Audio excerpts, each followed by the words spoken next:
Happy New Year. No, Happy New Year. No, really. It's the church year doesn't start January 1st. It starts with the first Sunday of Advent. So this is, on the church calendar, this is the beginning of a new year, which is really cool because this is one of those years, and this doesn't happen very often, but this is one of those years where not only is the first Sunday of Advent the beginning of the new year, your Advent calendar starts today. Right? Because they always start on the 1st of December, not the first Sunday of Advent. So the two things actually do start on the same day today, which is awesome.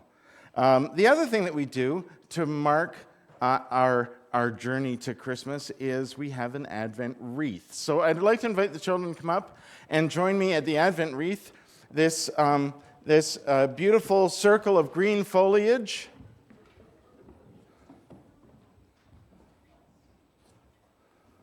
No one's going to argue with me on that? No. Does anybody have an Advent wreath at home? Yes. No, I have an Advent calendar. Yeah? Same here. You have an Advent calendar? Okay. And I know everybody in the congregation has one of the Advent calendars from the lobby, I bet. Okay. So an Advent wreath, if you have one at home, it's probably green. It might have green around it, because Advent wreaths are usually green. This one is this really lovely brass color, because it is, and it's got really cool words on the outside of it. Can anybody see what it says? No. And the glory of my people is... The glory of thy people Israel? Right. Right. So it's about, the words on this are actually about what's happening in Advent, which is we're getting closer to Christmas, right? Which is what? That's when Santa comes, and what else happens? Why does Santa come? Right, hope and peace and joy, because of our...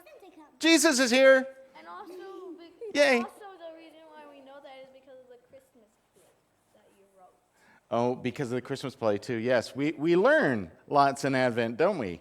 That's actually really important. I'm glad you brought that up, because we're going to talk about, the adults and I are going to talk about that later in the message, because this is a time of learning as we get closer to Christmas too. So we've got a wreath, and the circle is all about how God's love is forever, and we're all part of the circle. And we have candles on it, and each of the candles marks a Sunday, which is hope, peace, joy, and love. Do you know how I know they're hope, peace, joy, and love?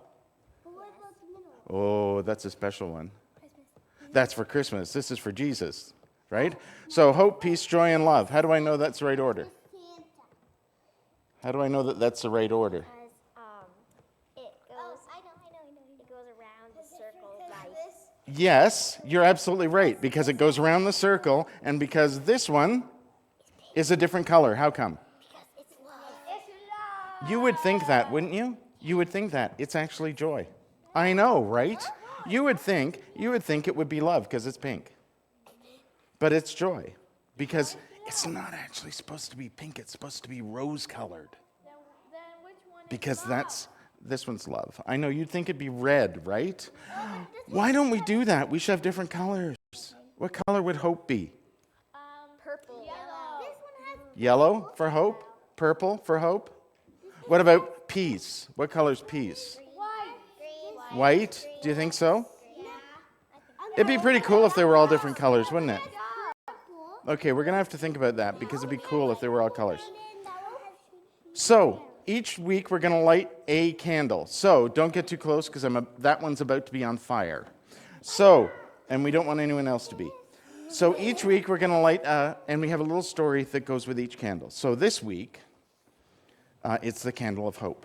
Long ago, the prophet Isaiah told people about how God would come into our lives. The people were struggling to live with each other and the world around them, and Isaiah offered them hope. Kind of sounds like today. In our world today, we struggle with many of the same things, with hurt and stress and fear, with conflict and war, with finding love and good in the world. So Isaiah told the story about how God will build a house on the highest mountain, and all the people will come to it and learn how to be good and live out the love that's in their hearts. He told them the people would make tools for farming and building instead of fighting, and there would be no more war. And he called the people God's family, and he said to them, "Get ready to walk in the light of the Lord. There we go. Okay.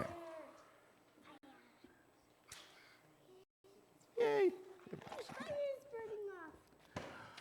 We light this candle for hope. In this busy and complicated world, may we have hope in the days ahead. May we hear the words of the prophet and learn to live and walk in the light of God's love.